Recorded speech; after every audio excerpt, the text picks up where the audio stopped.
महाराष्ट्रासमोर खरं तर अनेक प्रश्न आहेत. महाराष्ट्राचा यंदाचा बजेट सुद्धा फार जरा असं शांत होतं. फार मोठ्या उपाययोजना किंवा पैसा खर्च करण्यासारखी स्थिती नाही अजित पवारांच्या समोर. ऐतिहासिक बजेट त्यांनी सादर केलेली आहेत, पण मोठ्या योजनांवरती पैसा नाहीये द्यायला. जवळपास एका रुपयातले 56 पैसे, जवळपास 50 पैसे 56 पैसे, 1 रुपयाचा हिशोब केला आपण बजेट म्हणून, तर ते सगळे बाकीच्या खर्चांवर जात आहेत. आणि अनेक योजनांसाठीचा पैसा पुरेसा नाहीये. पुढचा वेतन आयोग सुद्धा लागू शकतो. पण हे सगळे प्रश्न काही फार महत्त्वाचे नाहीयेत. हे प्रश्न आजच्या झिरो आवर्सचे सुद्धा विषय नाहीयेत. कारण यापेक्षा गंभीर विषय आहेत आपल्याकडे. ते म्हणजे तुम्ही घरात खाता ते मटण हलाल पद्धतीचं आहे का झटका पद्धतीचं आहे. तुमच्या ज्या खटकांकडे तुम्ही घेतला असेल तो हिंदू होता का मुसलमान होता, हे जास्त प्रश्न महत्त्वाचे. प्रश्न हे महत्त्वाचे आहेत की इतिहासामध्ये शिवरायांच्या सैन्यामध्ये शिवकाळामध्ये किती मुसलमान मावळे होते, सरदार होते, आणि त्याच्याबद्दल ज्या काही व्हॉट्सअपवरची याद्या फिरतात त्या खऱ्या आहेत की खोट्या आहेत, हे अतिशय गंभीर प्रश्न यावेळी चर्चेला घ्यावे लागतात. आणि का चर्चेला घ्यावे लागतात त्याचं कारण चर्चा करू पाहणारीच व्यक्ती महत्त्वाची आहे. नितेश राणे गेल्या काही दिवसांपासून, आणि त्यातही खरं सांगायचं झालं तर निवडणुकीच्या आधीपासून अनेक वक्तव्य करतात. आणि आता तर ते मंत्री सुद्धा आहेत आणि विधिमंडळात सुद्धा असतात आणि बाहेर सुद्धा असताना ते ज्या प्रकारची वक्तव्य करतायत, ते सांगतायत शिवरायांचा इतिहास पहा, मुसलमान मावळे नाहीत. ते सांगतायत तुम्ही जर का मटण खात असाल तर जर का मुसलमानांसाठी हलाल सर्टिफिकेट असेल तर हिंदूंसाठी मल्हार सर्टिफिकेट हवं, आणि अशा अनेक गोष्टी त्या करतायत. आता हे करत असताना शासनाचा त्याला पाठिंबा आहे का, सत्ताधारी नेतृत्वाचा पाठिंबा आहे का, या गोष्टी स्पष्ट नाहीत. मात्र त्यांची विधानं थांबत नाहीयेत. आणि आपल्या माहितीसाठी नितेश राणेंवर यापूर्वी सुद्धा खळबळजनक वक्तव्य, शांतताभंग करणारं वक्तव्य, दोन समाजात तेढ वाढवणारं वक्तव्य केल्याप्रकरणी पोलिसांकडून गुन्हे सुद्धा दाखल आहेत. पण ती कारवाई काय पुढे झाली कल्पना नाहीये. सध्या पोलिसांसमोर आधीच काय कमी अडचणी आहेत, तर आता नितेश राणेंच्या मागे कुठे लागणार, ते परत मंत्रीच आहेत, तर तो पुढचा मुद्दा आहे. पण जे काही असो, नितेश राणेंचे एक मात्र आभार मानले पाहिजेत आणि ते जाहीरपणे मानले पाहिजेत की या निमित्तानं नितेश राणेंनी मान्य तरी केलं की महाराष्ट्रामध्ये, आपल्या देशामध्ये नॉनव्हेज, मांसाहार केला जातो हे त्यांनी मान्य केले. काही कमी आहे का? आज स्थिती अशी आहे की जर का तुम्ही शुक्रवारी किंवा बुधवारी म्हणा, आपल्याकडे साधारणपणे बुधवार, शुक्रवार, रविवार अशा प्रकारे नॉनव्हेज खाल्लं जातं, त्याचे फोटो टाकले तरी सुद्धा तुमच्यावरती देशभक्तीपासून सगळ्या गोष्टींच्या बाबतीत आरोप होतात. अशा वेळी थेट नितेश राणे जर का म्हणत असतील की नॉनव्हेजसाठी, हिंदूंसाठी वेगळं सर्टिफिकेट हवं, तर किमान त्यांचं कौतुक यासाठी की किमान हिंदू खातात नॉनव्हेज, हे त्यांनी जाहीरपणे कबूल केलं. यासाठी पहिल्यांदा त्यांना धन्यवाद दिले पाहिजे. आता यापुढे चर्चा जी पुढे घेऊन जायची ती मात्र गंभीर आहे. त्याचं कारण या दृष्टीनं जे महाराष्ट्रात एक नॅरेटिव्ह सेट करण्याचा प्रयत्न होतोय, हिंदू मुस्लिम सारखे मुद्दे आणायचा प्रयत्न का होतोय, त्याचा संबंध जो मी सुरुवात केली होती, बजेटमधल्या आर्थिक स्थितीची दुरवस्था आहे, त्याच्यातून लक्ष हटवण्यासाठी किंवा काही वेगळं होणार आहे का महाराष्ट्रात राजकारणाच्या या पटलावरती, या सगळ्या मुद्द्यांसह आजचा हा झिरो आवर आपण पाहणार आहोत. आणि तिथे पुढे जाण्यापूर्वी आपण नेहमीप्रमाणे सुरुवात करतो तो आमचा जनतेसाठी आम्ही जो पोल सुरू केलेला असतो तो प्रश्न घेऊन जाताना, पण तिकडे जाण्यापूर्वी संजय राऊत काय म्हणालेले शिवसेना नेते पाहूया. ते शाळेत गेले नाहीत, ज्यांचं वाचन संस्कृतीशी संबंध आला नाही, ज्यांना इतिहास ज्ञात नाही, ज्यांना फक्त मटणाची दुकानं दिसतात, ज्यांना या देशामध्ये पुन्हा एकदा दंगली घडवायच्या आहेत, ज्यांना हा देश पुन्हा एकदा फाळणीकडे ढकलायचा आहे, अशा लोकांची वक्तव्य आहेत. आणि प्रधानमंत्री मोदी यांना मी पत्र लिहिणार आहे आता की या लोकांना आवरा, नाहीतर तुमच्यावरती दुसरा फाळणीचा ठपका येईल मोदींवरती. जसं तुम्ही पहिल्या फाळणीचा ठपका आजही पंडित नेहरूंवर किंवा काँग्रेसवर ठेवताय, तो एक वेगळा काळ होता देशाच्या स्वातंत्र्याचा. पण आता सर्व काही नीट चाललेलं असताना, स्थिरस्थावर चाललेलं असताना या देशामध्ये पुन्हा फाळणीची बीजं रोवण्याचं काम ही मोदींची पिलावळ करते आहे आणि नरेंद्र मोदी यांच्यावर इतिहासात तो ठपका येईल. आता जो पक्ष हिंदुत्ववादी म्हणून स्वतःची जाहीर ओळख दाखवतो तो शिवसेना, आणि आता शिवसेना उद्धव बाळासाहेब ठाकरे पक्षाकडून सुद्धा ही प्रतिक्रिया येते. या निमित्तानं या विषयाचं गांभीर्य आपल्याला लक्षात यावं की आम्ही हा विषय झिरो आवरला का घेतलेला आहे. नेहमीप्रमाणे सुरुवात करणार आहोत आपण माझा पोल सेंटरला जाऊन, आणि प्रश्न कोणता आम्ही आज निवडलेला आहे ज्याचं उत्तर आम्हाला तुमच्याकडून हवं आहे. पाहूयात माझाचा आजचाच प्रश्न कोणता आहे. तो झिरो आवरचा प्रश्न: नितेश राणेंच्या धार्मिक वक्तव्यांमुळे देश दुसऱ्या फाळणीकडे जातोय, संजय राऊतांच्या वक्तव्याशी सहमत आहात का? हिंदू मुस्लिम हे विषय महत्त्वाचे आहेत का? ही फाळणी होते का? या दृष्टीने प्रयत्न होत आहेत का? हा आपला प्रश्न आहे. आजचा प्रश्न आहे. तुम्ही जर का एबीपी माझाच्या एक्सवर असाल, म्हणजे ट्विटरवरती आधीच्या, युट्यूबवर असाल, फेसबुकवर असाल किंवा इन्स्टावर असाल, तुमचं जे ॲप तुम्हाला सोयीचं आहे, सवयीचं आहे, त्यावर जाऊन तुम्ही या पोलचं उत्तर देऊ शकता. सगळ्यात शेवटी, कार्यक्रमाच्या शेवटी आपण याची उत्तरं सुद्धा बघणार आहोत. तुमचा कौल काय आहे तो आपण बघणार आहोत. पुन्हा एकदा आपण आता चर्चेकडे सुरुवात करूयात. आपल्यासोबत आपण आता जाणार आहोत माझाच्या या गेस्ट सेंटरकडे. आपल्यासोबत पाहुणे आहेत. सध्या आपल्यासोबत जे दोन पाहुणे आहेत, पहिल्यांदा त्यांची ओळख करून देतो. आपल्यासोबत आहेत तुषार भोसले, भाजपच्या आध्यात्मिक आघाडीचे तर प्रमुख आहेत, त्याशिवाय ते भाजपची भूमिकाही लढवत असतात, बाजू सुद्धा लढवत असतात. त्यांचं स्वागत. तुषार भोसले, तुमचंही स्वागत. प्रणव पाटील आपल्यासोबत आहेत. प्रणव पाटील हे इतिहास अभ्यासक आहेत. या विषयावरती ते वेळोवेळी विवेचन करत असतात, लेखन करत असतात. त्यांचंही स्वागत. आणि थोड्याच वेळात अपेक्षा आहे आपल्यासोबत जितेंद्र आव्हाड सुद्धा विधिमंडळातून, कारण सध्या सेशन सुरू आहे, अर्थसंकल्पीय अधिवेशन सुरू आहे, तिथून ते आपल्याला मिळू शकतील. त्यांचा सुद्धा कारण त्यांनी सुद्धा मुद्दा लावून धरलेला आहे. त्याचप्रमाणे काहीच वेळात हुसेन दलवाई, माजी खासदार काँग्रेसचे हुसेन दलवाई सुद्धा या चर्चेत सहभागी होतील. आणि अनिल बोंडे सुद्धा भाजपची भूमिका लढवण्यासाठी पुढे काही वेळात आपल्याकडे येतील अशी अपेक्षा आहे. दोघांचं पुन्हा एकदा स्वागत. मी तुषार भोसले तुमच्यापासून सुरुवात करतो. पहिला भाग म्हणजे आत्ता असं काय महाराष्ट्रात चाललेलं आहे की ज्यामुळे हिंदू मुस्लिम खाटीक आणि मग हलाल सर्टिफिकेट की मल्हार सर्टिफिकेट, औरंगजेबाची कबर उखडली पाहिजे, इथपासून सगळ्या गोष्टी, म्हणजे नेमकं काय, कदाचित काही मिस होत आहे का आमच्याकडनं समजून घेण्यात? जरा सांगता नेमका काय विषय हा एवढा लावून धरलाय?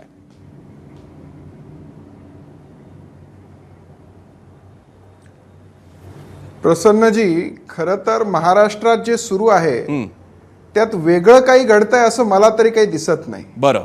महाराष्ट्रामध्ये बघा, सध्या छावा चित्रपट सुरू आहे. छावा चित्रपटाच्या अनुषंगाने मग औरंगजेब आणि छत्रपती शिवाजी महाराज, धर्मवीर छत्रपती संभाजी महाराज, हे विषय एकूणच सोशल मीडियात पण आहेत, मीडियात पण आहेत. बरं. त्याच्यामुळे ते काय आत्ताच तो विषय उकरून काढला असं नाही. तर आता साहजिक आहे, छावा चित्रपट पाहिल्यानंतर ज्या ज्या धर्माभिमानी माणसांनी तो पाहिला आणि ज्याला महाराष्ट्राविषयी अस्मिता आहे, हिंदुस्थान विषयी अस्मिता आहे, त्याच्या मनात येणं हे स्वाभाविक आहे की ज्या औरंगजेबानी आमच्या राजाला इतका त्रास दिला, आमच्या धर्माविरुद्ध ज्यांनी सगळी षडयंत्र रचली, त्याच्या केसाला तरी या महाराष्ट्रात जागा कशी राहू शकते? कबर हा फार पुढचा विषय आहे.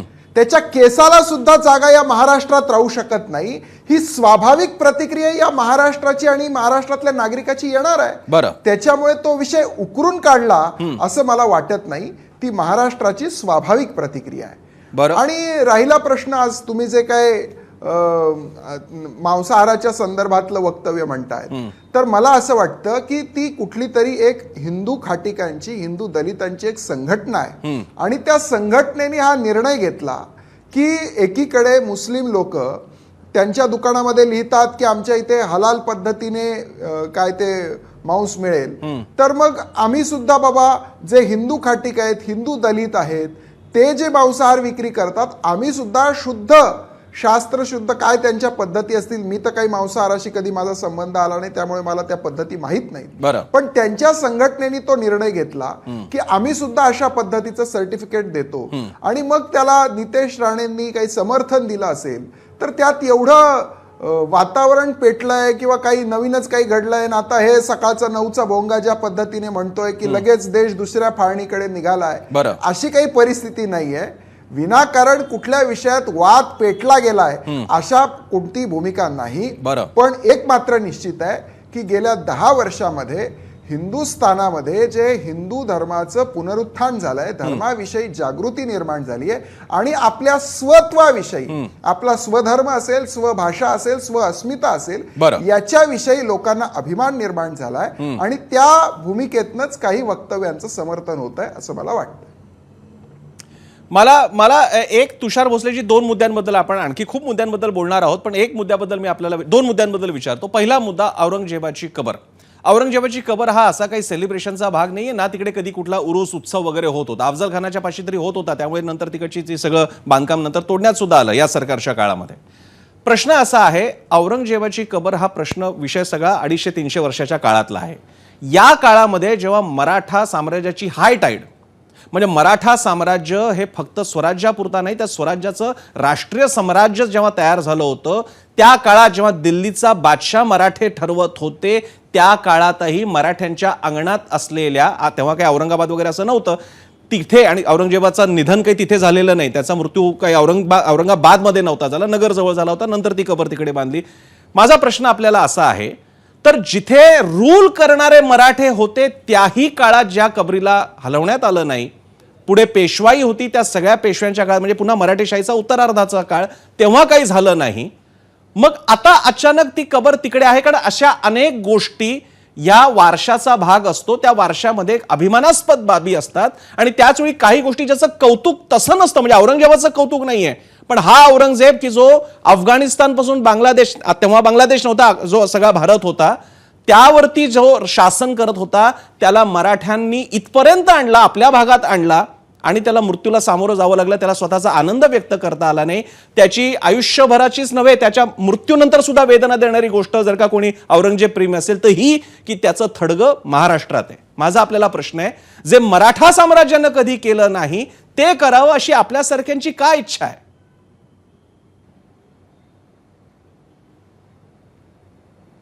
असं आहे की जनभावना या प्रत्येकाच्या वेगळ्या असतात. त्या काळात घडलं नाही म्हणून आता करायचं नाही असा काही हा संदर्भ आपल्याला देणं योग्य ठरणार नाही. अनेक गोष्टी अशा आहेत ज्या पूर्व काळात झाल्या नाही पण उत्तर काळात झाल्या, म्हणून काही त्यांनी केलं नाही म्हणून आता लगेच आपण त्याचं स्वीकारच करायचा असं नाही. आपल्या पूर्वजांचा जो इतिहास आहे त्याच्याविषयी आपल्याला कमालीचा अभिमान आहे, आणि हीच भावना आज जर का जनसामान्यामध्ये येत असेल, आणि ज्या क्रूर अशा त्याला माणूस म्हणणंही चुकीचं आहे, राक्षसी वृत्तीच्या माणसाने आमच्या पूर्वजांना छळलं, आमच्या पूर्वजांना त्रास दिला, आमच्या देव धर्मापासून आमच्या माता भगिनींना त्यांनी कित्येक अन्याय अत्याचार केले, लहान मुलांवर अत्याचार केले, आणि खास करून आमच्या हिंदू धर्मियांवर त्यांनी अन्याय अत्याचार केले. अशा माणसाच्या पाऊलखुणा किंवा त्याच्या ओळख किंवा त्याचा संकेत या महाराष्ट्रात राहता कामा नये असा जर आग्रह किंवा अशी जर भूमिका आजच्या काळात आजच्या नागरिकांना होत असेल तर ती पूर्णपणे स्वीकार केला पाहिजे. आणि पूर्वी घडलं नाही म्हणून आता करायचं नाही हा संदर्भ योग्य ठरणार नाही. म्हणून मी पुन्हा एकदा सांगतो की औरंगजेबाची कबरच काय, त्याचं थडगच काय, त्याच्या केसाला सुद्धा छत्रपतींच्या महाराष्ट्रात जागा नाही. त्याचं थडगं जितकं लवकर होईल तितकं लवकर राज्य शासन आणि केंद्र शासनाने उखडून या महाराष्ट्रातनं त्याची शेवटची खून सुद्धा पुसून टाकावी हा आमचा आग्रह आहे. तुषार, तुमच्याकडे येईनच, तुम्ही तुमचं स्पष्टीकरण दिलेलं आहे. आपल्यासोबत आता आहेत जितेंद्र आव्हाड, राष्ट्रवादी काँग्रेस शरदचंद्र पवार पक्षाचे नेते आणि आमदार. जितेंद्र आव्हाडजी, तुमचं स्वागत आहे. सगळा विषय तुमच्या मला वेळ नाहीये बोलायला. बोला बोला बोला, तुम्ही मांडणी करा, काय विषय चाललाय याचा. मी गडबडीत आहे, नंतर बोलू आपण. जितेंद्र आव्हाड, आपण मगाशीच वेळ दिला होता, नेमका तुमचा काय मुद्दा आहे? जितेंद्र आव्हाड यांच्याशी संपर्क पुन्हा तुटलेला आहे, मी त्यांच्याकडे थोड्या वेळाने परत जाईन. पुन्हा एकदा आपण जाऊयात. आपल्यासोबत आणखी एक आपले पाहुणे आहेत, इतिहास तज्ज्ञ प्रणव पाटील, त्यांच्याकडे मला जायचंय. प्रणव पाटील, याच्यातला एक मुद्दा मला विचारायचा होता की जो शिवकालीन इतिहासाच्या मध्ये जे अनेक मुद्दे मांडले गेले होते त्याच्या संदर्भातला, की विशेषतः एक मुद्दा असाही आला, नितेश राणे म्हणाले होते की शिवरायांच्या सैन्यामध्ये किंवा त्या शिवकाळामध्ये मुसलमानांचं काही स्थान नव्हतं, त्यांचा कोणताही सहभाग नव्हता, आणि त्याच्यामुळे जी काही यादी जाहीर केली जाते किंवा जी काही नावं घेतली जातात त्याला काही अर्थ नाही. आता अशी अनेक नावं आहेत आणि ती साधारणपणे ती माहिती साधारण सगळीकडे उपलब्ध आहे. मी तीच माहिती इकडे तुमच्यापर्यंत सांगू इच्छितो, जी मी तुम्हालाही मेसेज केलेला आहे. अभ्यासक म्हणून तुम्ही त्याबद्दल विधान करावं, जी काय असेल ती माहिती सांगावी अशी अपेक्षा आहे. शिवाजी महाराजांचे मुस्लिम शिलेदार, यामध्ये नौसेनेची धुरा सिद्धी संभलच्या हाती, आग्र्यातून सुटकेसाठी मदारी मेहतरची मदत, गुप्तहेर प्रकरणाचे सचिव मौलाना हैदर, शस्त्रागाराची कमान इब्राहिम खानच्या हाती, अफजल खानाला मारण्यासाठी रुस्तुमे जमालनं वाघनखं पाठवली, शिवाजी महाराजांच्या 31 अंगरक्षकांपैकी 10 अंगरक्षक मुस्लिम, हजरत बाबा याकूत थोरवाले यांना आजन्म निवृत्ती वेतन देण्याचा आदेश, आणि रायगडावर महालाच्या समोर मुस्लिम भाविकांसाठी मशीद बांधली वगैरे असे मुद्दे. आणि आणखी काही मुद्दे असू शकतात त्यांच्या अंगरक्षक आणि बाकीच्या मुद्द्यातले. माझा आपल्याला फक्त इतिहासातील तथ्य आणि नॅरेटिव्ह या अनुषंगाने प्रश्न आहे. मी बाकीच्या राजकारणाला आपल्यापर्यंत आणणार नाहीये. त्यामुळे प्रणवजी, मला याबद्दल सांगा, तुमची माहिती काय सांगते या बाबतीत?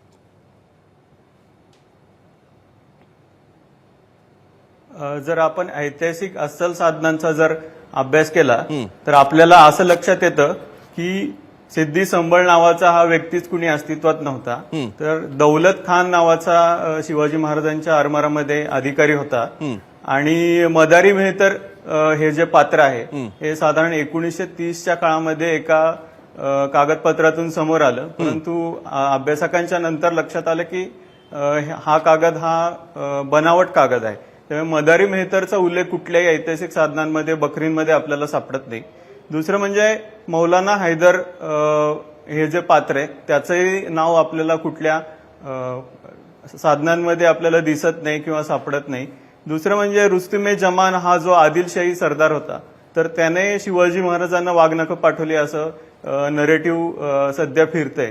तर ह्याला सुद्धा कुठला आधार नाहीये, कारण हा आदिलशाही सरदार 1672 मध्ये त्याने आदिलशाहीमध्ये बंड केलं, पण अफजल खानाचा वधच मुळात 1659 साली झालेला आहे. त्यामुळे तसा काही अर्थच नाही त्या मुद्द्याला, कारण शिवाजी महाराजांनी असं काही नियोजन केलं हे त्यांच्या काही विश्वासू लोकांपुरतंच ते मर्यादित होतं. दुसरं म्हणजे इम्रान खान हा शस्त्रगाराचा प्रमुख होता असं एक तुम्ही विचारलं, तर इम्रान खान नावाचा सुद्धा कोणी माणूस त्यांच्याकडे नव्हता. आणि दुसरं म्हणजे रायगडावरती मशीद त्यांच्या महालासमोर आहे, तर अख्ख्या रायगडवरती आपल्याला कुठेच मशीद सापडत नाही. पण शिवाजी महाराजांच्या पदरी आपल्याला असं दिसतं की 12 एकूण मुस्लिम सैनिक किंवा अधिकारी त्यातले काही सापडतात.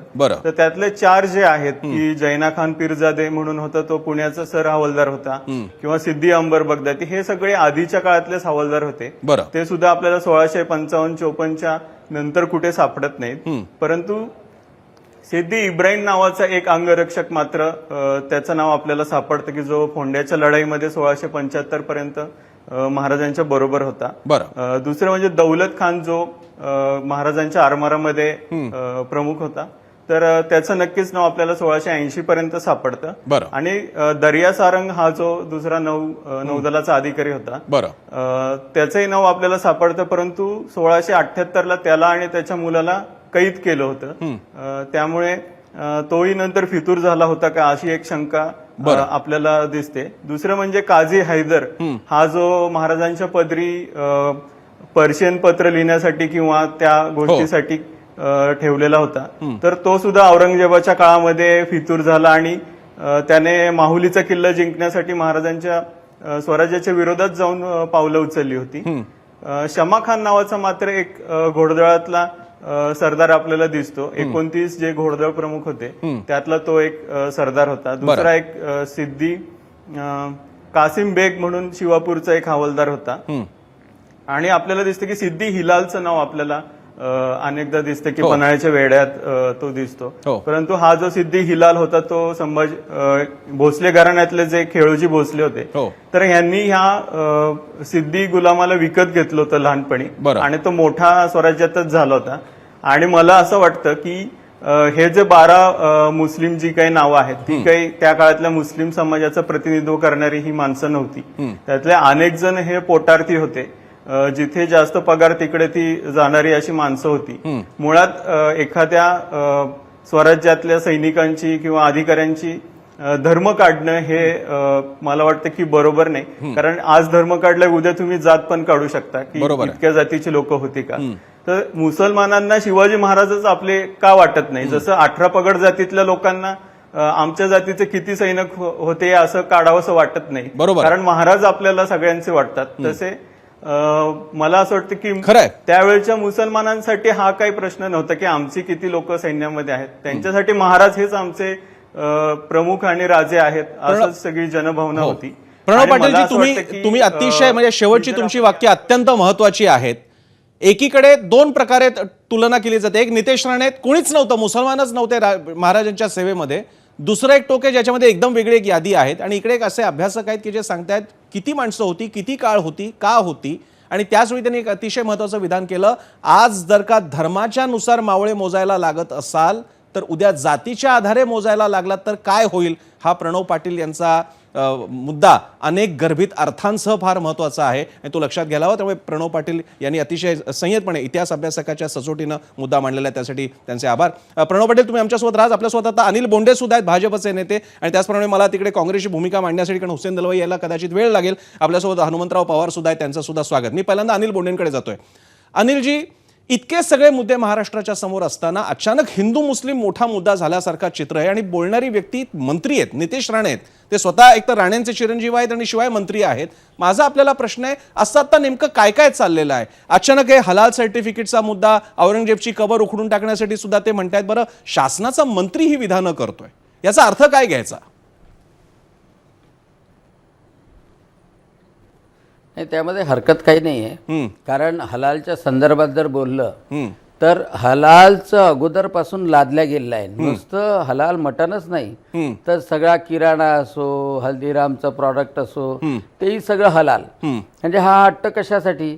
आणि मग हलाल बाकीच्या हिंदू लोकांना, बरं, समजा मांसाहारी असतील तर हलाल म्हणजे एक रक्तवाहिनी कापून त्याचं रक्त पूर्णतः निघून गेलं पाहिजे, तोपर्यंत जिवंत ठेवलं पाहिजे, आणि मग त्याचं मटण जे होतं ते हलाल मटण. मग नितेश राणेंनी म्हटलं की झटका मटण, त्याला मल्हार मटण म्हणून त्यांनी नाव दिलं. हो, तर तसं असायला काहीच हरकत नाही. बरं. आणि त्यामध्ये काही वाद होण्याची गरज नाही. मुस्लिमांनी हलाल मटण खावं, यांनी झटका मटण खावं. परंतु दुसरं जे आहे की हलाल हे सर्टिफिकेशन सगळ्या किराण्यावर, सगळ्या पदार्थावर दिल्या जातं. त्यावर मात्र रोख आणल्या गेली पाहिजे. बरं. कारण हे हलाल सर्टिफिकेशनचा पैसा कुठे जातो आणि हलाल सर्टिफिकेशन कशासाठी? समजा आता हल्दीरामचा चिवडा आहे, तो हलाल कसा होईल आणि हराम कसा होईल? हलाल सर्टिफिकेट घ्यायसाठी करोडो रुपये, लाखो रुपये त्यांना सर्टिफिकेशनसाठी दिले जातात. त्याचा कुठे हिशोब ठेवला जातो? बरं. आणि म्हणून हे हलाल प्रकरण मिटवलं गेलं पाहिजे असं मी तर म्हणतो. बरं. हा. आणि दुसरी गोष्ट, औरंगजेबाबद्दल काय सांगावं? त्याचे वडीलच म्हणतात की औरंगजेब हा माझा पोरगा आहे, याची मला लाज वाटते. आणि खरं होतं की बापाला कैदेत टाकलं, तिन्ही भावांना मारलं. असा माणूस कोणाचा आदर्श राहू शकतो का? मग अशा माणसाची कबर जर महाराष्ट्रात असेल तर निश्चितपणे ते महाराष्ट्रात ठेवणं योग्यच नाहीये. बरं. महाराष्ट्रात औरंगजेबची कबर तर सोडा, महाराष्ट्रात औरंगजेबाचं नख सुद्धा राहता कामा नये, ही सगळ्यांची भावना आहे. आणि त्यामुळं जी भावना जनतेची भावना आहे, ते जनतेचा प्रतिनिधी जर बोलत असेल तर त्यामध्ये काही वाईट वाटून घेण्याची गरज नाही. या महाराष्ट्राने तेही दिवस पाहिले. हो. आता हे तर सत्य इतिहासकार सांगतील की अफजल खानाचा कोथळा छत्रपती शिवाजी महाराजांनी बाहेर काढला, हे तर सगळे मानतात ना. मग छत्रपती शिवाजी महाराजांचा अफजल खानाचा कोथळा बाहेर काढतानाचं पोस्टर जर का हे सरकार यायच्या अगोदर किंवा काँग्रेसच्या सरकारमध्ये कोणत्या मंडळात लावलं तर मुस्लिमाच्या भावना दुखावतील, भावना दुखावतील म्हणून त्याच्यावर खटले भरले जायचे, केसेस भरल्या जायचे. आमच्यावर भरले गेले आहे, तेव्हा तर आम्ही शिवसेनेत होतो.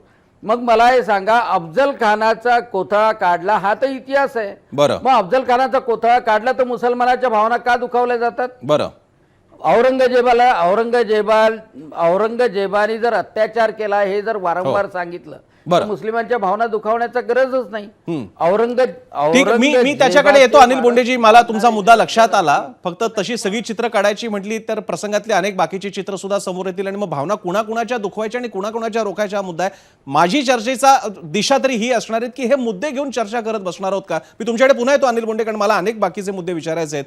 मी आता जातोय हनुमंत पवार यांच्याकडे. हनुमंत पवारजी, तुम्ही पाहताय आता एक वेगळं वातावरण या निमित्तानं तयार होतं आहे. विधिमंडळाच्या अधिवेशनामध्ये कोणते मुद्दे चर्चिले गेले पाहिजेत, एक विशेष गोष्ट म्हणजे आताचा चर्चेचा विषय नाही आहे 0 आवरचा, संतोष देशमुख प्रकरणाची विधिमंडळात जेवढी चर्चा होत नाही, किंवा होतच नाहीये पटलावर, तितकी बाहेर होते आणि सगळ्यांकडनं होते, पण विधिमंडळात होत नाहीये. इथे संतोष देशमुख प्रकरणाची ही स्थिती असेल तर महाराष्ट्राची अर्थव्यवस्था, महत्त्वाच्या गोष्टींसाठी खर्च किती लागणार आहेत, कोणत्या प्रकल्प होणार आहेत, नाही होणार आहेत, याबद्दल तर बोलणं बंदच झालेलं आहे. माझा तुम्हाला प्रश्न आहे, हे जे काही नितेश राणे करू पाहतायत हे केवळ एका व्यक्तीचं आहे म्हणून बघून दुर्लक्ष करावं का याच्या मागे आणखी काही गोष्टी आहेत?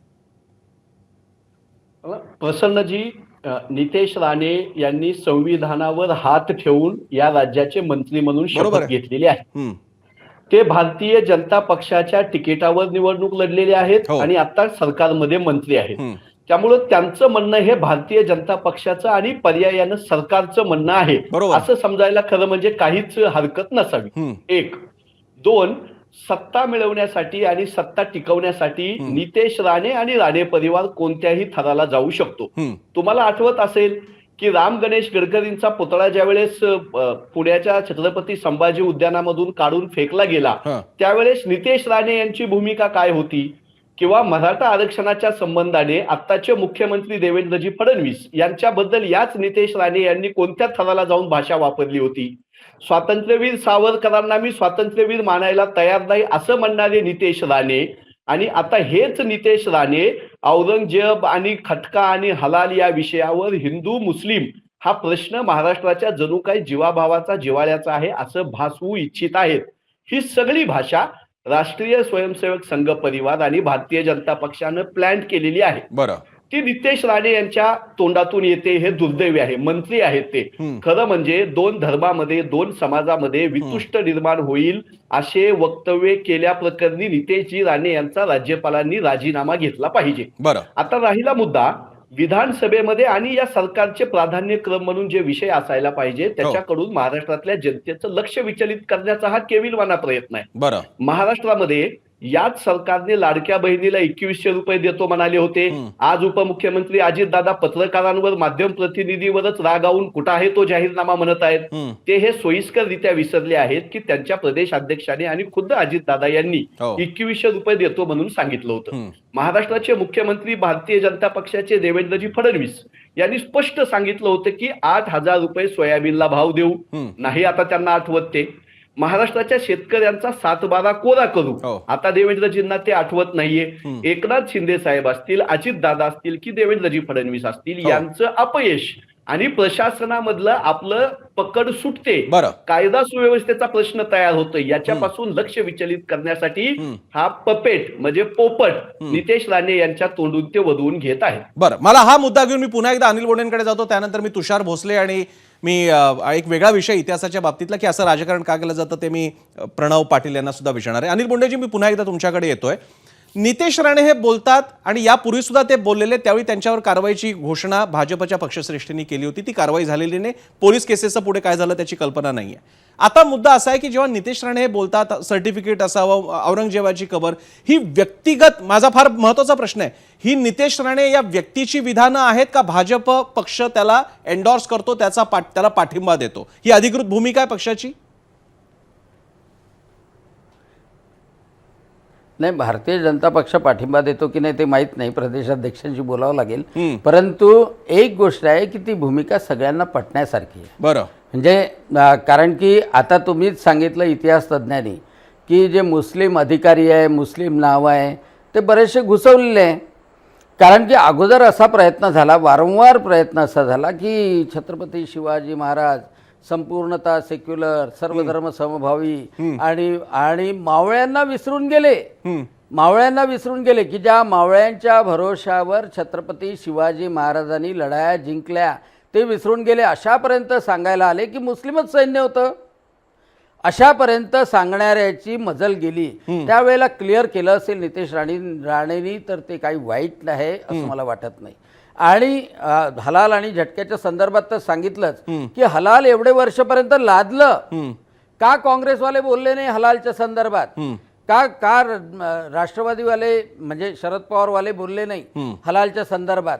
अनिल बोंडेजी, असं आता हे लादलं तुम्ही म्हणताय, एकतर तिकडे हलाल सर्टिफिकेट असल्यामुळे ही गरज, हलाल सर्टिफिकेशनची गरज मुसलमानांना असते, कारण त्याच्यामध्ये त्यांच्या धर्मानुसार काय निषिद्ध आहे, ताज्य आहे किंवा स्वीकारार्ह आहे किंवा नाही हे ठरवलं जातं. हिंदूंसाठी त्यातला जो मुळात नॉनव्हेज खाणारा हिंदू आहे तो त्याचा विचार करेल, बाकीच्यांसाठीचा तो मुद्दाच नसतो. आपण जाणार आहोत आपल्या माझा मीडिया सेंटरमध्ये, जिथे लोकांच्या प्रतिक्रिया ज्या समाज माध्यमांवरती याच विषयाच्या अनुषंगाने येतात, म्हणजे तुम्ही दिलेल्या प्रतिक्रिया त्या पाहणार आहोत. कोणत्या प्रतिक्रिया पाहूयात माझाचा आजच्या प्रश्नाच्या अनुषंगाने. प्रश्न होता ज्याच्यासाठी आम्ही प्रतिक्रिया मागवल्या, नितेश राणेंच्या धार्मिक वक्तव्यांमुळे देश दुसऱ्या फाळणीकडे जातोय असं संजय राऊतांच्या वक्तव्याशी आपण सहमत आहात का, होय किंवा नाही, याबद्दलच्या या प्रतिक्रिया होत्या. पाहूया त्या प्रतिक्रिया. जी.आर. परब यांनी म्हटलेलं आहे, काँग्रेसने देशाचे तुकडे केले, प्रांतीय वाद निर्माण केले, जातींमध्ये लोकांना विभाजित केलं, पण याविषयी संजय राऊत बोलणार नाहीत, अशी टीका संजय राऊतांवरती केलेली.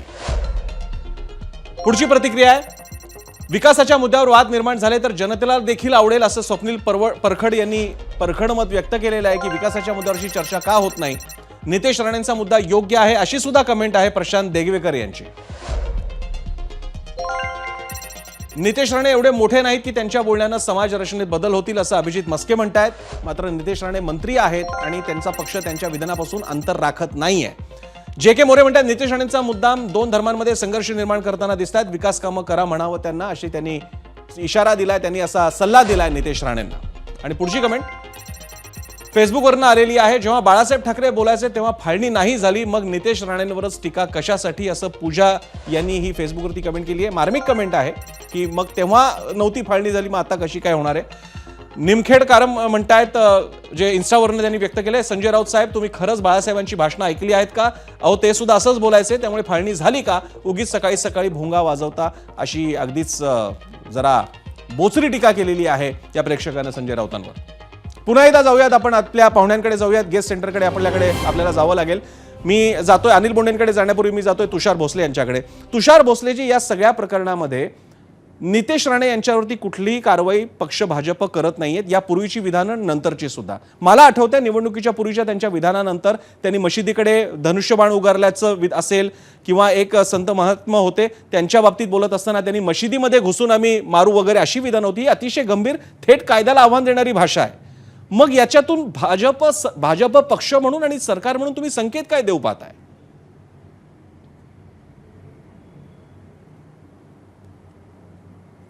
असं आहे प्रसन्नजी की आपण ज्या गोष्टीचा उल्लेख करताय ती काही माझ्या पाहण्यात आली नाही. माझ्या माहितीप्रमाणे ही जी मशिदीकडे पाहून धनुष्यबाण उगारल्याची जी काही कृती आहे ती तेलंगणा प्रांतातल्या तिथे त्यांनी पण केली होती, धनंजय आणि नितेश राणेंनी बंदुकीची आयडिया केली होती, कृती केली होती. मी जबाबदारीने बोलतोय.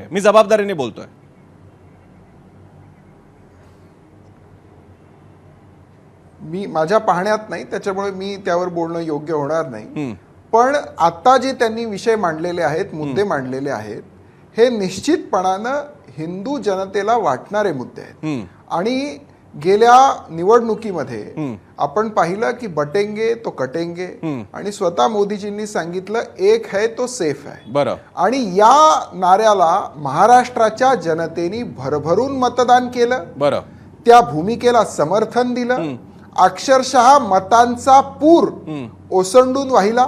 आणि त्याच्यामुळे आता स्वाभाविकपणानं महाराष्ट्राच्या हिंदुत्ववादी जनतेची ही या सरकारकडनं, जे सरकार आपण हिंदुत्ववादी मतांच्या दानातनं निवडून आणलेलं आहे, त्या सरकारकडनं विकासासोबतच, विकासासाठी माननीय देवेंद्रजी फडणवीस कटिबद्ध आहेतच. देवेंद्र फडणवीस आहेत तर विकास 100% होणार, त्या बाबतीत वाद नाही. पण देवेंद्रजी फडणवीस यांच्या नेतृत्वातल्या सरकारकडनं हिंदू अस्मितेचे सुद्धा विषय हिंदुत्ववादी जनतेला अपेक्षित आहे. मग तुषार भोसलेजी, मग नितेश राणे हे जे बोलतात हे एकच व्यक्ती का बोलते?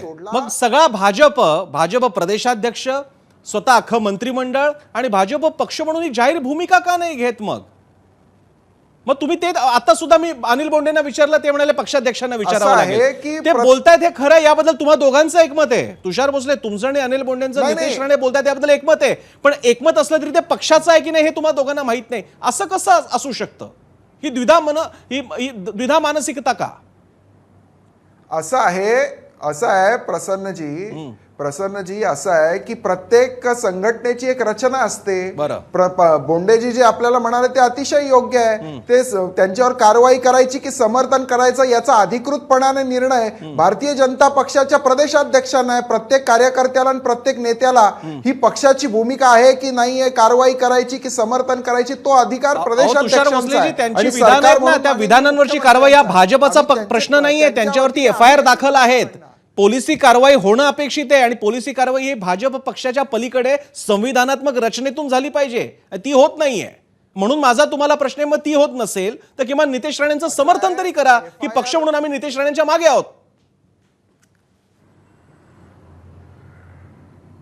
मी आपल्याला सांगितलं त्यांनी ज्या भूमिका मांडल्या त्या हिंदुत्ववादी जनतेच्या भूमिका आहेत आणि ज्या ज्या भूमिका त्यांच्या धर्माशी संबंधित आणि धर्माच्या बाजूने आहेत बरं. त्यांचं आम्ही समर्थन करतो आहोत. आम्ही कुठेही म्हटलं नाही की नितेशजींचं आम्ही समर्थन करणार नाही. त्यांच्याकडनं एखादं विधान एखादी कृती चुकीची घडली आणि त्यातनं काही कायदा आणि सुव्यवस्थेचा प्रश्न निर्माण होणार असेल आणि ती आम्हाला योग्य वाटली नाही त्यावेळेला आम्ही त्यांचा विरोध सुद्धा करू. पण आज ज्या भूमिका त्यांनी मांडलेल्या आहेत त्याचं आम्ही पूर्णपणे समर्थन करतो आहोत आणि पक्ष सुद्धा त्यांच्यावर कारवाई झाली नाही याचाच अर्थ पक्ष कुठे ना कुठे त्यांच्या बाजूने आहेच. पण ज्या वेळेला त्यांच्याकडनं काही चूक होईल त्यावेळेला पक्ष कारवाई करेल. पण आज तशी परिस्थिती नाहीये तर कारवाई कशी करणार? अनिल बोंडेजी, मी हाच मुद्दा तुमच्याकडे घेऊन जातो आणि त्यानंतर मी हनुमंतराव पवार आणि त्याचप्रमाणे मी आपले प्रणव पाटील आहेत त्यांच्याकडे सुद्धा जाणार आहे. अनिल बोंडेजी, तुषार भोसले जे म्हणाले ते जसंच्या तसं स्वीकारायचं झालं तर नितेश राणेंची विधाने जी आता ग्राफिक्समध्ये पण चाललेली आहेत,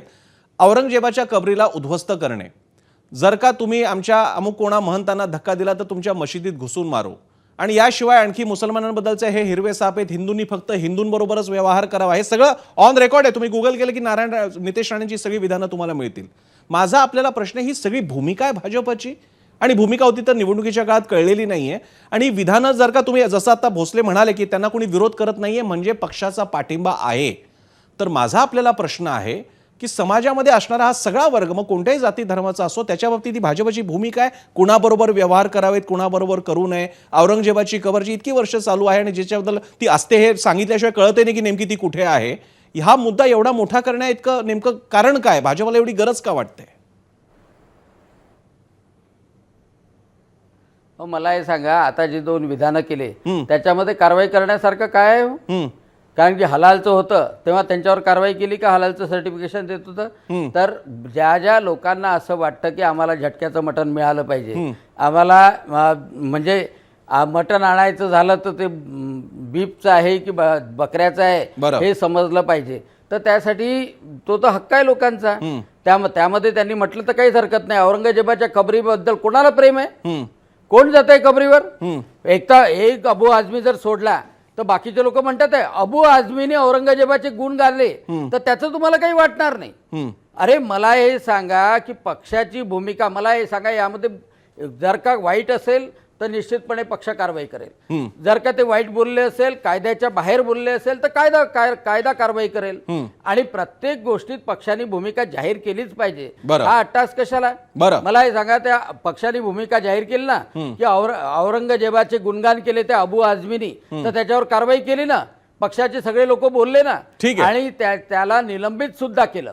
आणि त्यामुळं हे गुऱ्हाळ लांबवण्यात काय अर्थ आहे की पक्षाचा पाठिंबा आहे का, पक्षाने भूमिका जाहीर केली का?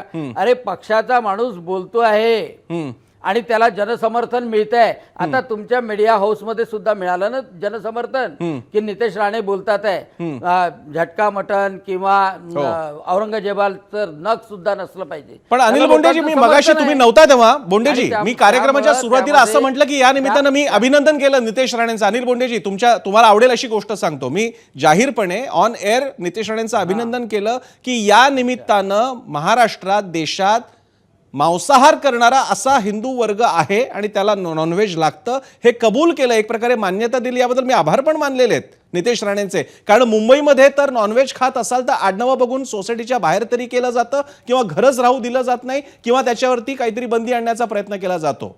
आणि मुंबईमध्ये सध्या चाललेलं आहे, त्यामुळे एका अर्थानं मी कौतुकही केलेलं आहे त्यांचं. आणि मला आशा आहे की तुमचा जो नॉनव्हेज बद्दलचा स्टँड आहे पक्षाचा तो महापालिका निवडणुकांपर्यंत दिसेल अशी अपेक्षा आहे. अनिल बोंडेजी, नाही, पक्षाचा स्टँड नॉनव्हेज बद्दलचा कधीच नाही आहे, खाण्याबद्दलचा कधीच नाही आहे. आता सांगा, बहिरमच्या यात्रेमध्ये विदर्भामध्ये तर मटणाची हंडी असतेच. अरे अनेक ठिकाणी ज्या ज्या धर्म म्हणजे हिंदुत्व म्हणजे असं खाण्यापिण्यावर थोडीच आहे. हिंदुत्व म्हणजे एक साधारणतः जीवन पद्धती आपण जे स्वीकारतो आहे त्यावर आहे. नाही तर मग आता एवढे मोठे मटणाचे आणि कोंबड्याचे हे काय सगळे नॉन हिंदू खातात का? 80% हिंदू आहे. बाकीच्या भागामध्ये जे हिंदू आहेत तेही पण खातात. आणि खाण्याचा प्रश्न नाही, परंतु म्हणजे तुम्ही हिंदू म्हणजे फक्त व्हेजच खाईल असं गणित मी म्हणतो अनिल बोंडेजी तुम्ही हे सुद्धा जाहीर केलं हे सांगितलं फार समाधानकारक आहे. बाकी नितेश असं- राणे असं- सोडून द्या, त्यांची विधानं ती यापुढे चालू राहतील, पण हे आपण मान्य केलं, कबूल केलं, जाहीर केलं, यासाठी खरंच आभार आहेत. कारण हा मुद्दा जणू काही नॉनव्हेज बद्दल बोललं तर काहीतरी पाप लागतं की काय, अशी स्थिती झाली होती. सोशल मीडियावर कोणी जर का बुधवार रविवारच्या आपल्या घरात बनवलेल्या जेवणाची ताटं टाकली तर लगेच आम्हा हिंदूंना खिजवताय का तुम्ही, अशा कमेंट्स येत होत्या. त्या पार्श्वभूमीवरती भाजपचे वरिष्ठ नेते म्हणतायत की होय इकडे नॉनव्हेज खाल्लं जातं, ही छोटी गोष्ट नाही, हेही नसे थोडके. मी हनुमंतराव, शेवटची 4-1 मिनिटं आहेत, मी बराच काळ हनुमंत पवार आणि प्रणव पाटील यांच्याकडे गेलो नाहीये. हनुमंत पवारजी, हे ज्या प्रकारचं नॅरेटिव्ह आहे, मगाशी ते अनिल बोंडे म्हणाले सुद्धा, सगळ्याच गोष्टी जाहीर करायच्या नसतात, कारवाई जाहीरपणे केलीच पाहिजे असं नाही, किंवा जाहीर समर्थन केलं पाहिजे असं नाही. हे पुढे कोणत्या दिशेने जाणार आहे, आणि त्याला माझा तुम्हाला प्रश्न आहे, तुम्ही महाविकास आघाडी किंवा काँग्रेसला उत्तर कसं देणार आहे? नाही, साधा प्रश्न आहे की जनतेच्या मूलभूत प्रश्नावर महायुती सरकारला आलेलं अपयश लपवण्याचा हा केविलवाना प्रयत्न आहे. त्याच्यामध्ये छत्रपती शिवाजी महाराजांच्या इतिहासाची मोडतोड करण्याचा प्रयत्न ही सगळ्यात गंभीर गोष्ट आहे. बघा, हे महाराष्ट्र सरकारनं प्रसिद्ध केलेला स्मृतिग्रंथ आहे. महाराष्ट्र राज्याच्या सुवर्ण महोत्सवी वर्षानिमित्त जयसिंगराव पवार साहेब याचे संपादकीय मंडळाचे अध्यक्ष होते. याच्यात नरहर कुरुंदकर सरांचा मोठा लेख आहे, शिवाजी महाराज आणि धर्मनिरपेक्षता. 4च ओळी त्यातल्या मी वाचून दाखवतो, म्हणजे महाराष्ट्राच्या पुढे संभ्रम नसला पाहिजे. नितेश राणे कोण इतिहासकार नाहीयेत, नितेश राणे कोण प्रवचनकार नाहीयेत, या राज्याचा मंत्री किती खोटं बोलतो शिवचरित्राच्या अनुषंगानं हे लक्षात यावं म्हणून मी नरहर कुरुंदकर सरांचा एक चॅप्टर वाचून दाखवतो. शिवाजी महाराजांच्या जीवनात सुडाच्या संकल्पनेला जागा नाही. मुसलमान साधू संत त्यांनी आदरणीय व वंदनीय मानले. हिंदू साधू संतांचाही ते आदर करत. त्यांनी देवळांचे संरक्षण केले, पण मशिदींचेही संरक्षण केले. पीर, दर्गे आणि मशिदी यांना चालू असणारी जुनी इनामे त्यांनी पुढे चालू ठेवली. नवीन इनामेही करून दिली. कोणत्याच धार्मिक आक्रमणाला त्यांच्या समोर जागा नव्हती. शत्रूंच्या स्त्रियाही हक्काची संपत्ती मानण्याचा तो काळ होता, पण महाराजांनी अत्यंत कठोरपणे स्त्रियांची अब्रू जतन करण्याचा प्रयत्न केला. त्यांच्या शत्रूंनीही हे त्यांचे कार्य मान्य केले आहे. त्यांच्या मनात सम्राट अकबराविषयी नेहमीच आदर राहिला. अकबराचे उदाहरण डोळ्यासमोर ठेवण्याचा सल्ला त्यांनी औरंगजेबाला दिला आहे. हे क्लिअर आहे. जसं मुघलांनी आणि हीच विधानं आपल्याला नंतर पानसरेंच्या सुद्धा त्यांनी लिहिलेल्या पुस्तकीमध्ये सुद्धा आपल्याला बघायला मिळतं. मी फक्त मध्ये थांबवते कारण मला एक प्रणव पाटलांना सुद्धा थोडासा वेळ द्यावा लागेल. मी त्यांना बराच काळ त्यांच्याकडे गेलो नाही. प्रणवजी, मला एक वेगळाच विषय घेऊन यायचा आहे. राजकारण बाजूला राहू द्या, पण इतिहासाचं आकलन करताना ज्या या विविध छावण्या म्हणा किंवा ज्याला काय एक बघण्याची दृष्टीवाली मंडळी आहेत, मग हिंदुत्ववादी दृष्टिकोन आहे, विद्रोही दृष्टिकोन आहे, आणखी बाकीचे पण आहे, त्याच्यामध्ये मार्क्सवादी दृष्टिकोन पण आहे, मार्क्सवादी इतिहासाचं आकलन आहे. पण मग इतिहास बघायचा तर कशी? सामान्यांचा गोंधळ होतो की सत्ता बदलली की दिशा बदलते, काय करावं मग?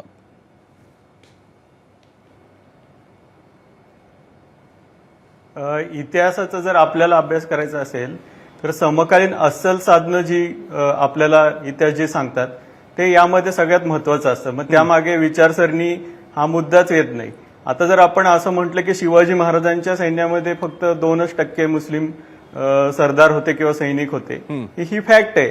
पण म्हणून शिवाजी महाराज हे धर्मांध होते किंवा मुसलमानांना पदरी ठेवायचं नव्हतं असा काही त्यांचा उद्देश होता का? तर असं नव्हतं.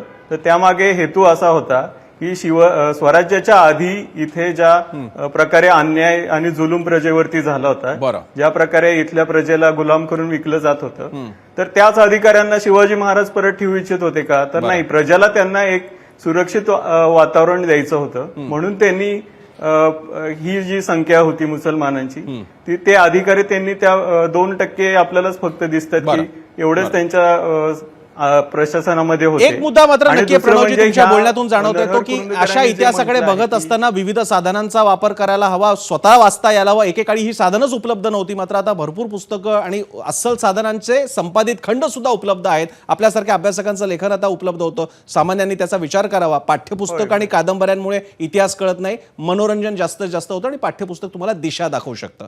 अतिशय महत्त्वाच्या या चर्चेसाठी आपल्या सगळ्या मान्यवरांनी वेळ दिला. मी आपल्या सगळ्यांचे आभार मानतो. तुषार भोसले, प्रणव पाटील असतील, बोंडेजी तुम्ही पण असाल आणि हनुमंतराव पवार असेल, सगळ्यांचे आभार. जाऊयात आपण माझा पोल सेंटरला आणि बघूयात लोकांनी काय कौल दिलेला आजच्या प्रश्नाला. त्यासाठी आधी बघूयात आजचा प्रश्न काय होता. आपला प्रश्न होता, नितेश राणेंच्या धार्मिक वक्तव्यांमुळे देश दुसऱ्या फाळणीकडे जातोय का? संजय राऊतांच्या वक्तव्याशी आपण सहमत आहात का? एकूण प्रतिक्रिया सोशल मीडियावर म्हणजे फेसबुक, इंस्टाग्राम, ट्विटर म्हणजे एक्स आणि सगळ्या युट्यूबवरती आलेल्या आहेत 25,000. 69% लोक होय म्हणतायत. 69% लोकांना वाटते की हा फाळणीच्या दिशेने जाणारा प्रकार आहे. हिंदू मुस्लिम करायचं आणि विकासाच्या मुद्द्यावर बोलायचं नाही. तर 31% वाटतंय की असं काहीही होत नाही. मगाशी आपण काही वक्तव्य सुद्धा पाहिली, लोकांनी असे टोमणे सुद्धा मारले की बाळासाहेब ठाकरे म्हणत असताना तेव्हा वाटलं नव्हतं फाळणी होईल, मग आता का वाटतंय? दोन्हीकडे लोक शाणे आहेत, लोकांचा मुद्दा बरोबर आहे, लोकांना दोन्हीकडनं गोष्टी कळत असतात, म्हणूनच सुज्ञ जनता हा शब्दप्रयोग आपण करत असतो. आजच्या चर्चेसह आपण इथेच थांबतोय. मात्र दररोज 7:56 झिरो अवरमध्ये आपण रोज भेटणार आहोत वेगळ्या विषयासह. एबीपी माझाच्या या चर्चेमध्ये माझ्यासोबत पाहत राहा एबीपी माझा. एबीपी माझा, उघडा डोळे बघा नीट.